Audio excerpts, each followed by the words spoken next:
So I'm really honored and delighted to be your speaker today. Thank you, Melek, for organizing this and having me as a speaker.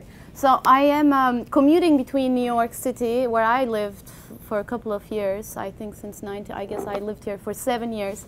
And now I'm commuting between New York and Shanghai in the past 5 years, working as a curator in the visual arts world.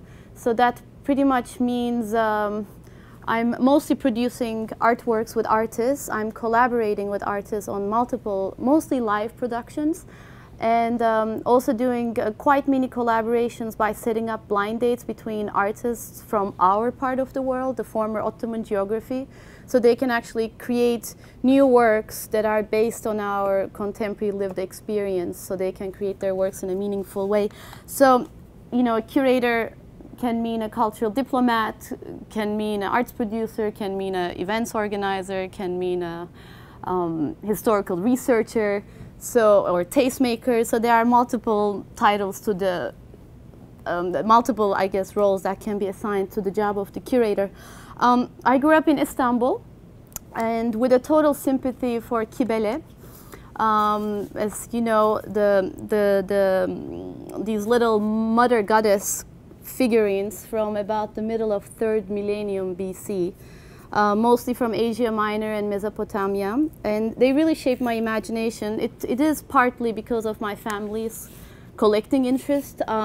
It is partly because in high school we were dragged to Ankara and I had to see everything, absorb everything that was at the ethnographic museum. Many of the female deities were mostly depicted in human form, and they were only distinguished from humans by their size. So the cult of Kibele was one obsession. The other obsession in the Austrian high school where I went, also with Melek, was the moon. So I was obsessively writing about moon, and Ceylan can attest to that. It was almost, she was my lover, so I was writing incessantly and obsessively and non-stop about the moon, without really realizing how we as women are actually connected to the moon, with our cycles, with our emotions, with our moods. So possessing powers greater than that of humans, I realized that many of the goddesses that came from our region are also associated with astral phenomena, so mostly moons and stars, and some of them are more associated, of course, with wind and oceans and rivers, and some of the goddesses are associated with animals like lions and bulls, and in parts of Asia actually mostly with dragons. So I also realized over time that the Turks, as they came from Mongolia initially, right, the tribal nomads, they also noticed that the woman and the moon have the secret force. So the name I comes from actually a Mongolian origin. I was the daughter of the sky god in Mongolia, and there are multiple goddesses that existed even in Mongolia, where we came from as Turks, as nomads. I grew up in a household where politics really mattered, so it was all about Caspian oil politics and Middle Eastern politics. So little did I know that these fertile lands with oil and natural gas were also home to civilization that actually gave birth to Europe, that gave birth to all the religions that we're sort of seeing the battle of globally. Growing up in a household where belly dance was not okay to do. I don't know how you grew up in your households, but in my household, it was not a cool thing to do, belly dancing. It was always seen as Anatolian. Little did I know that it was actually came from the tradition of ancient Greeks, the tradition of women who used to dance for worshipping the Aphrodite, the Venus at the time. Little did I know that the temple priestesses in Egypt did similar moves. So for us, actually, in our Western modernized experience in Istanbul, we always ignored Anatolia, and therefore we actually had to ignore the belly dance. So I learned belly dancing actually from an Ethiopian friend of mine through school. So I eventually, so you see, of course, in Egyptian temples, there are tons of dances, belly dancers, and all kinds of rituals that took place in all kinds of temples, actually, also along the Aegean. So I started contemplating a lot about the notion of ritual and the dance, and the technologies that people, whether man or woman, embarked on for celestial ascent. So in the case of the, whirling dervishes, it was spinning around themselves. For some people, it was through music. Some people, it was through the sound of the piano, or it was following food gatherings that you could actually sync up with the energies of the god. In 20th century, maybe it became more about clubbing, that you could get together in sort of temple-like environments where you could dance and mingle and mate. So I started the medium of the concerts, the medium of the music, the live, and what kind of an effect it has on all of us. Like now we're living in the age of compressed files and zipped videos and all kinds of things. Like, what is the value of the interaction of all of us live towards each other, like in a moment? So I started thinking a lot like about how we experience concerts, how we experience theater, whether it's on a stage, in a black box, in a white cube, in a club, in a storefront. So mostly in my job, I focus on performance, and that job also entailed that I started thinking more about what the function is of a museum. So what are the new temples today? Is it the Metropolitan Museum that we should look up as a temple now? Is it the Istanbul Archaeological Museum? Or is it the Guggenheim Museum, where we go and experience and connect through the art, through a divine source? And the idea of using also temple-like museums as a theater stage for ceremonies that actually served the 21st century became a materialized idea for me through the job that I had in New York. So we were able to create live performances using the stage of Guggenheim as a theater stage. Some of you might have been there, have seen the rotunda. How can you actually work with existing structures like that?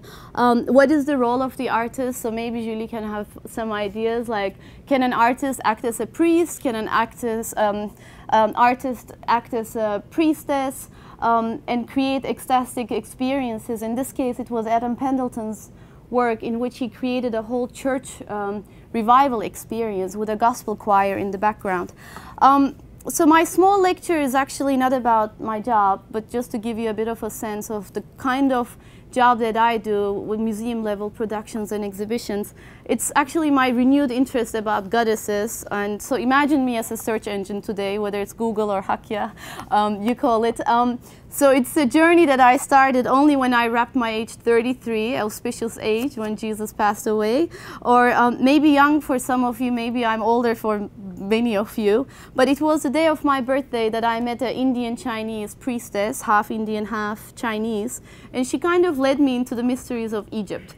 So when I actually went to Egyptian temples and to the Nile and went to all the Luxor temples, little did I know that how actually these temples connected to the goddess culture, to the woman's cults. I just went there as a tourist. So all the places that we go globally, whether it's Machu Picchu or Chichen Itza in Mexico, I'm sure some of you have been to different places, we don't actually think how it mattered in the past, because there are always some dumb guides who are giving us some memorized experiences that we kind of lose the connection to the actual significance of the site.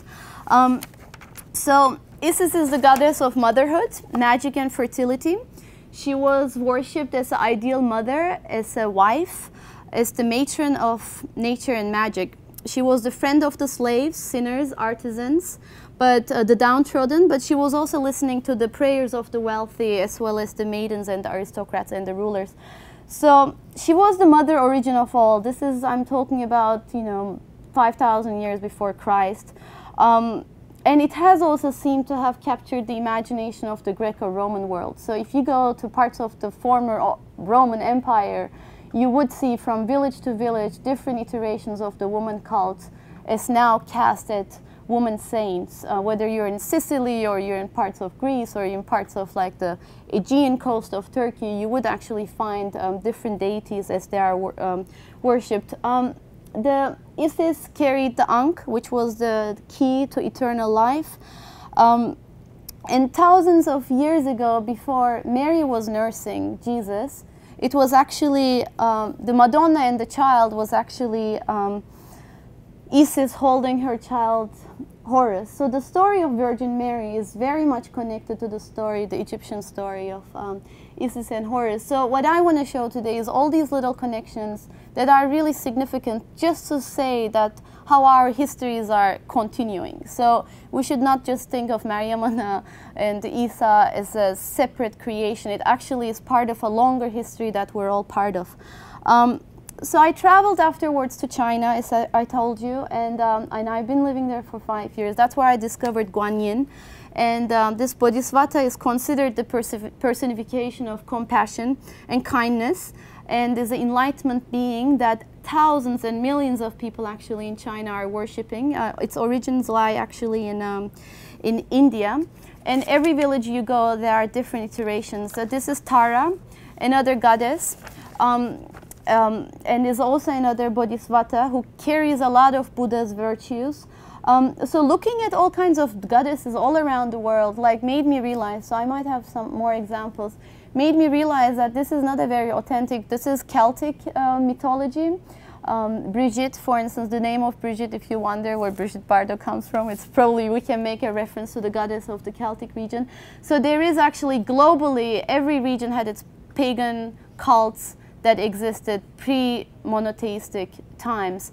Also Slavic cultures, the Russians had their goddesses, Mokosh, and if you go actually different, the northern part of the Anatolia, you would find some churches that actually embraced the goddess and turned it into a Christian saint. So all these travels that I did all around the world, I don't know how many countries I went, I came back to Isis and Horus, and I came back to our land, like a nice woman's cycle, I guess. You kind of keep going back to your origins. And I rediscovered Artemis. Artemis, a moon goddess, is also called Diana, and generally speaking, she was the goddess of women's concerns. So the hunt, the underworld, she presided over the transition of a woman from the virgin to the gynae, to the gine, which is the married woman. So gynecology actually comes from the word married woman. And she also oversaw marriage and childbirth and assisted with child rearing. Here we have, and also Artemis has multiple iterations, so it doesn't only, you know, end with this multi-breasted version. Its cult was in Ephesus, which was a super important city, especially in 1st and 2nd century before Christ.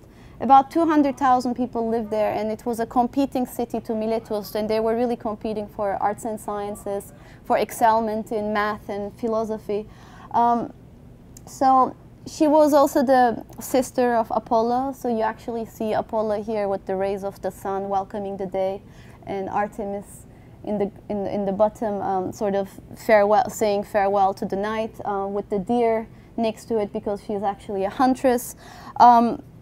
And none of these goddesses, like whether it's Artemis or Aphrodite, none of them were actually perfect. None of them were innocent, you know. They were capricious, they would be bitchy sometimes, and they would, you know, be in treacherous situations, and they would be jealous of their partners. Not in the case of Artemis because she was virgin, but in the case of Aphrodite, you know, you always hear the stories and read the stories how they would release the worst possible scenarios for their competitors.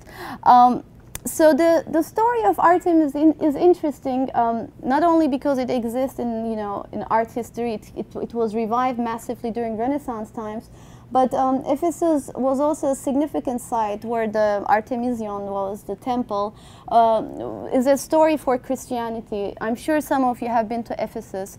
You see the St. Paul, the apostle of Christ, when he got on his donkey and, you know, left Jerusalem for his missionary activities. In his second trip, he also came to Ephesus to convert all the women, mostly, who were worshipping Artemis. And he actually faced quite a opposition from the women. None of them wanted to give up the cult of the mother.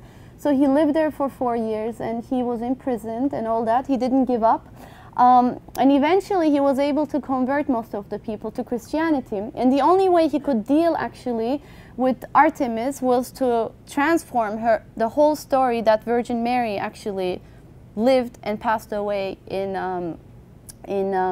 Ephesus. So you also have the shrine now in Ephesus where many Catholics believe that the Virgin Mary actually passed away there. So you actually see how monotheistic religions try to absorb the existing goddesses of the region into more Unitarian sort of unifying forms in the form of Virgin Mary. So all of a sudden the multiplicity of all the goddesses that exist across Mesopotamia turn into a singular story, which is the story of the Madonna.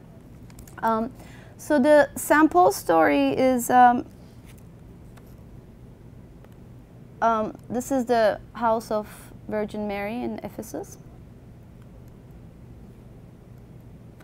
And Ephesus was also close to, as you know, to Çandarlı Dikili Izmir area, which is the birthplace of the Amazon woman. So if you look actually to your mythology books, you can actually, the famous Wonder Woman that we always hear about, the single-breasted Amazon woman, actually they lived here.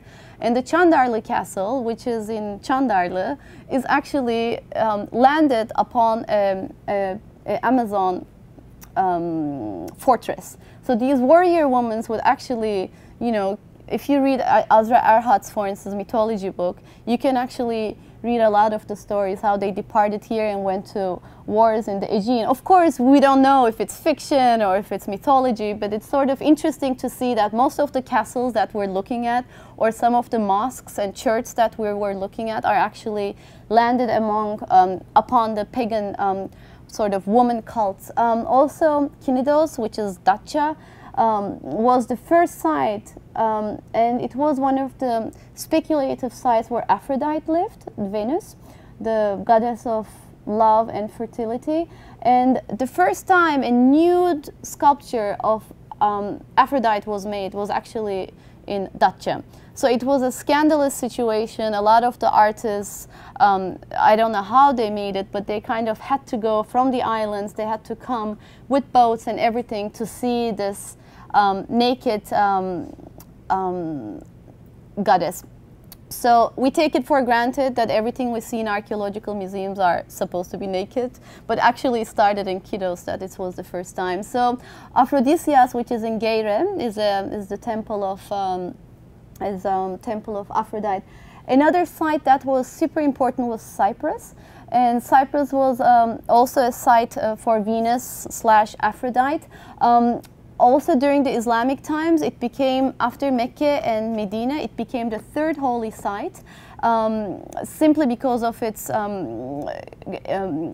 cult quality of the area. Cyprus was the biggest producer of, well, anyway, this is a picture of Venus, the birth of Venus. Some of you might know this painting, obviously. So she was actually born in Cyprus, off the shores of Cyprus, and the island of Cyprus is was also the biggest. Well, this is Aphrodite. So if we think of Aphrodite, we always, maybe it's the Banu Alkan pictures we think about. Or there is also a fantastic painting by Ömer Uluç, which was inspired by Banu Alkan, which I hope I can get it from Razi Bey. So any ideas that you have in regards to this presentation, you know, whatever is coming to your mind, oh, I knew this, and please throw them at me, because this is only my last year's research. It's a hobby of mine, so I'm very much open to your input. So the birth of these, you know, from Botticelli to Banu Alkan, we have quite a range.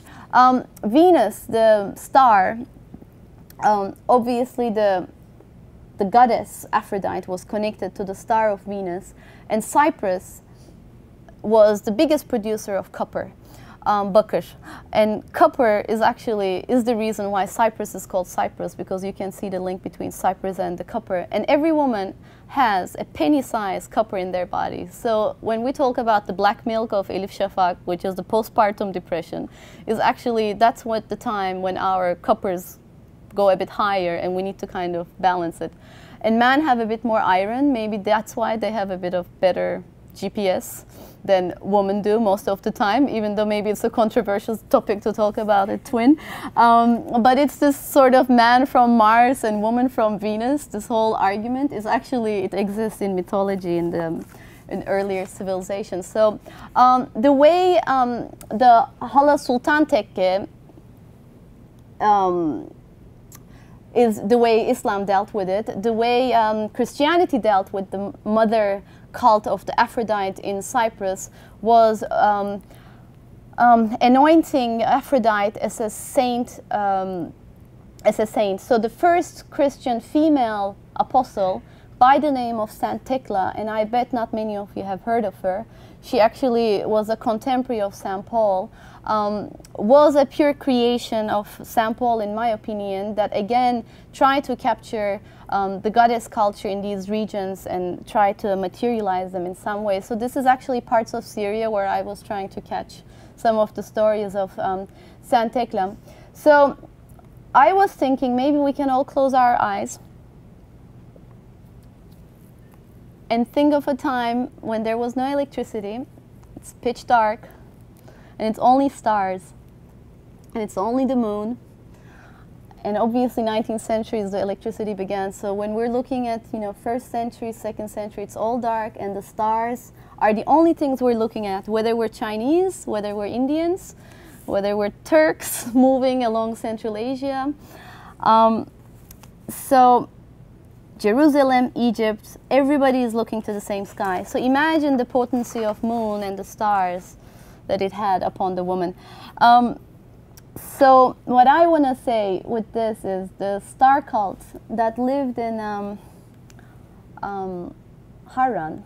You can open your eyes. Just to say that we share the same sky from all the way China to Jerusalem to Egypt. So we were all looking, all the women were looking at the same sky.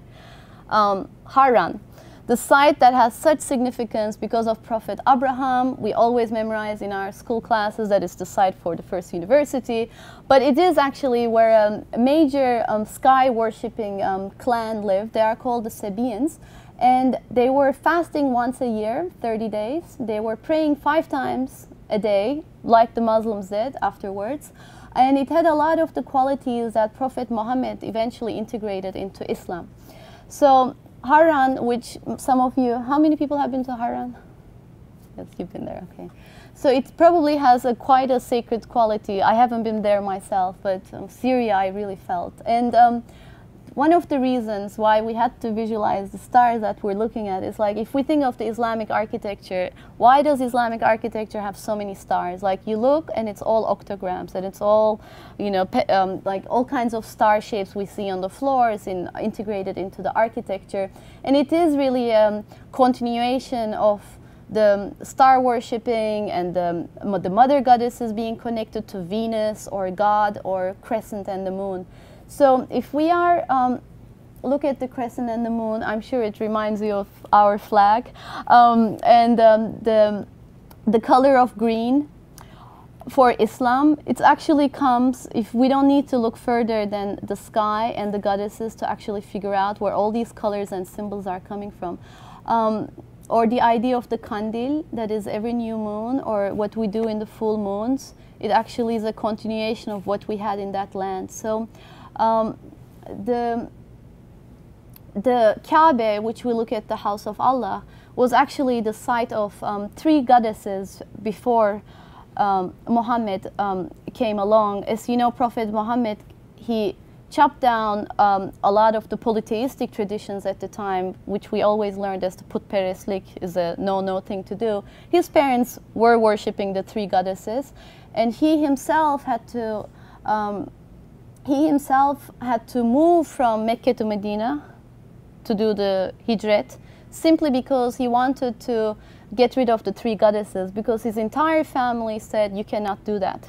So it created when he wanted to say, what he did is that when the 3 goddesses, Manat, Uzza, and Alat, when he wanted to get rid of them, in his first year he said, I'm going to treat them as angels. So most of the angels that we know as Jebrail or Mikael or are actually integration of the pagan cult into monotheism. And he treated them as angels, sort of the messengers of God. And then in the first year afterwards, he said, no, it was a call of the Satan, so I'm going to get rid of the goddesses. So that's when his family, the Quraysh tribe, got against him and said, you cannot get rid of the goddesses. So he had to move and establish his religion in the other part of the house. So actually the house of Kabe has a much longer history than we know, that we don't necessarily look, we take it for granted. And this was the house that actually housed the meteor. Has anybody been to the Kabe or in any way? No. So it has a longer history. Some Hindu scholars claim it was a Hindu site. I don't know enough about that. But it was the site of the 3 goddesses. And there is an Indian goddess. So if you want to chant for this Indian goddess Durga, you just have to say Allah, Allah, Allah, Allah, Allah. And that's what they do in India. So for us, it's really important to not forget all these connections when we evaluate Fatima's hand. Where does it come from? It actually comes from the house of Allah in Kabe. Our dances, the Çayda Çıra or Çifte Telli, or our Ayçeri and Simits, the Mesir Macunu, for instance, which is actually now seen as aphrodisiac for man. It actually came from earlier times. Even matrushkas, like the Russian dolls that you know of, they actually have a longer tradition than just being the tourist objects. So the same thing with Petra. So if you go to archaeological sites, historical sites, just think, who was living here before. So this was actually the house of one of the goddesses that shared the house of Kabe. Petra was the site where the cult of Uza existed. In Halep, some of the castles, when you go to castles, really think about them, like what existed here before. So most of them are dedicated to goddesses as well. Even Hagia Sophia, the site of Hagia Sophia, which is actually dedicated to Sophia, a goddess of wisdom, was the site of a temple before Byzantium. And the way it was built was with temples that came from Egypt, with temples that came from Ephesus. So it is a potent site, not only because of its location, and of course, the Byzantine king designated it as the center of the world.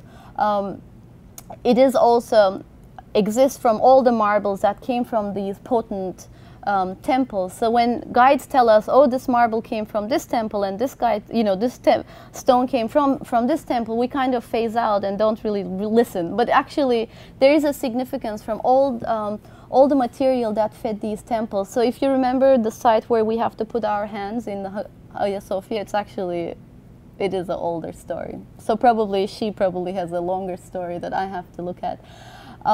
So my point is, I think we all need to find new ways of looking at our world and remap what we see, what we have. Our heritage, whether from Antakya, Van, Adana, Istanbul, it's global. And our realities are parallel, whether we're from Turkey or where we're right-wing Christians in the middle of America. We actually have a shared history. And art's role is really to keep culture moving and maybe help us understand our history. And it's all a continuation. So whether it's the pagan or the Christian or the Islamic story, it's not about polarization, but it's a continued conversation. And I believe 21st century should be more about conversation, where we take the leaps to make some connections that we need to do, that make the connections that we have forgotten to make. I believe that if we look at a variety of contexts, whether it's Western or Eastern, especially with a special focus on Asia Minor and Mesopotamia, we have quite a lot of things to learn from our ancestors and the fundamental archetypes that actually formed a woman's universal experience in the world. So that's my small lecture today.